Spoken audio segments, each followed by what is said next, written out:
वो अभी इस देश में पूरी तरह से हम करप्शन खत्म नहीं कर पाएंगे। घर घर पैकेट पहुंचेगा तो वो रेवड़ी हो जाएगा। मानना है कि भारतीय जनता पार्टी के पास धर्मवीर जी के अलावा कोई दूसरा कैंडिडेट। कई जगहों पर जैसे आप जाते हैं तो कहीं विरोध का सामना आपको करना। पिछले 10 साल में रोजगार की कमी है।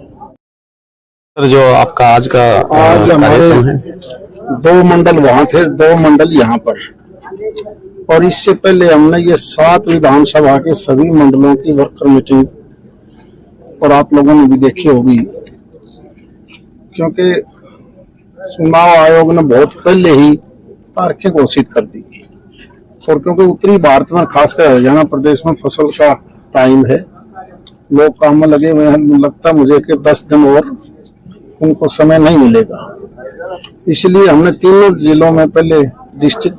किस तरह के निर्देश आपने अपने पदाधिकारियों को दिए हैं कि शांतिपूर्वक चुनाव हो, पोलिंग परसेंटेज बढ़े, और जब पोलिंग परसेंटेज बढ़ेगी तो स्वाभाविक है कि वोट केवल मोदी जी के जो गारंटी उसी पर जाएगा। सर, लोकसभा क्षेत्र में आप घूम रहे हो, कैसा आपको जो रिस्पॉन्स मिल रहा है? मैं मान के चलता हूँ, हम प्रदेश की 10 लोकसभा सीट है, हमें पिछली भी लोकसभा सीट में यहाँ से भारतीय जनता पार्टी को 63% से ज्यादा वोट मिला था, और इस बार लगता है कि हम उसको 70% के आसपास। सर, पिछले 9.5 साल हो गए, 10 साल का है, कौन कौन से काम जो है आपके द्वारा महेंद्रगढ़ में किए गए हैं? आप कोई आदमी यहाँ से दिल्ली से आता है, कोई नारनौल से आता है, सर वो तो केंद्र के उसमें है। केंद्र के बता रहा हूँ मैं, केंद्र का ही मेरा जो वोट है वो मोदी को ही जाएगा, केंद्र को। तो जितना फर्क आप देख रहे हो 10 साल में, वो मेरे बताने की जरूरत नहीं, चाहे वो पानी का हो, बिजली का हो, सड़क का हो, हेल्थ का हो, एजुकेशन का हो। जनता यदि अगला 5 साल आपको मौका देती है तो अगले 5 साल में आप कौन से काम करवाएंगे क्षेत्र के लिए? हमारा क्योंकि कोई भी सबसे ज्यादा अगर हमारे यहाँ कमी है तो रोजगार की है। पिछले 10 साल में रोजगार की कमी है, बढ़ती जनसंख्या और रोजगार कम, और रोजगार जो आने वाला समय है, या तो वो एग्रीकल्चर सेक्टर दे सकता है या उद्योग में लग सकते हैं। ये एरिया एनसीआर के दिल्ली गुड़गांव के नजदीक है। रॉ मटेरियल में मानता हूँ यहाँ कुछ नहीं है। हमारा फोकस होगा कि किसी प्रकार से इंडस्ट्रियल हब बने यहाँ हमारे तीनों डिस्ट्रिक्टों में। जब तक वो इंडस्ट्री हम नहीं लेके आएंगे तब तक पिछले 10 साल में क्यों नहीं लाए गए जनता की तरफ से? कनेक्टिविटी नहीं सर, पिछले 10 साल नहीं थी। हाँ, पहले हमें यहाँ से गुड़गांव जाने में 2.5 घंटे लगते थे, हमें जयपुर जाने में टाइम लगता था, ना रेल की कनेक्टिविटी थी ना सड़क की। अब मैं मानता हूँ कि आने वाले 6 महीने के बाद हमारी कनेक्टिविटी सबसे बेहतर होगी और सबसे सस्ती जमीन यहाँ मिलेगी। तो सर कई जगहों पर जैसे आप जाते हैं तो कहीं विरोध का सामना आपको करना पड़ता है, कई जगह से वीडियो जारी की गई। 10 साल पुरानी काट दे, 5 साल पुरानी काट दे, एक वीडियो दिखाओ। चलिए, ये तो कमाल आज का उसका। हाँ जी, मैं तो पूछ रहा हूँ सर, मैंने आरोप नहीं लगाया आप पे। मैं तो किसी गाँव का होता, अब मैंने एक दिन देखी 6 साल पुरानी वीडियो, मैंने कहा ये 6 साल पहले, तो उस पर आप सुधार करते रहा करो ना सर, बताया देखो ऐसा है। ठीक है, वो तो उन लोगों ने देखनी चाहिए, राजनीतिक लोग देखना चाहिए। सर सारा काम मोदी जी की देख रेख में होगा, आप भी अपने सिर्फ हम केवल हमारा वोट मोदी जी को जाएगा।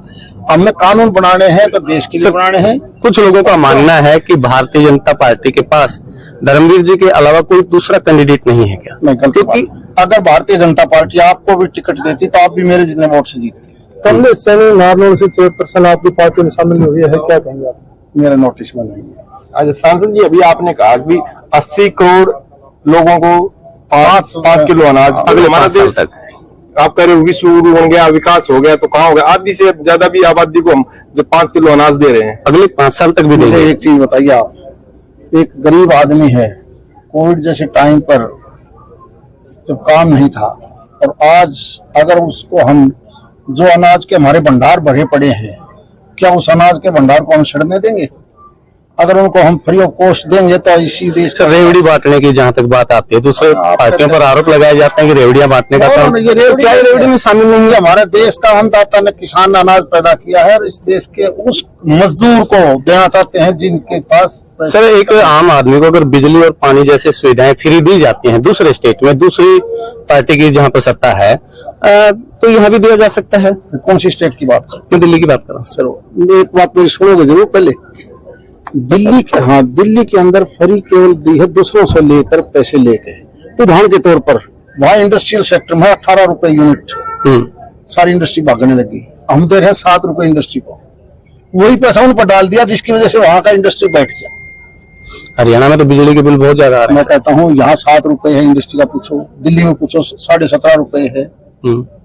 अब देखो तो जाके मैं, यानी इधर से लेके उधर। सर जहाँ मेरा सवाल था रेवड़ियां बांटने का, तो यहाँ भी जो अनाज फ्री दिया जाएगा अगले 5 साल तक नहीं मानते, आपकी सोच रेवड़ी हो सकती है। हम गरीब, ये देश है ना, दूसरी पार्टी के लोग जब यही चीज कहते हैं अनाज फ्री देंगे, घर घर पैकेट पहुंचेगा, तो वो रेवड़ी हो जाता है। नहीं, आवश्यकता के अनुसार का आप तो किसको हेल्थ के अंदर अगर गरीब को दवाई के रेट घटाते हो या खाद्यान्न, दवाइयों के रेट भी सर पिछले कुछ सालों में बहुत बढ़े हैं। शिक्षा के लिए किताबें बहुत ज्यादा महंगी हुई हैं। जेनरिक जो दवाइयां हैं वो सबसे कम कीमत पर है, वही साल्ट जेनरिक में है, वही साल्ट ये बंद डिब्बों वाले में है।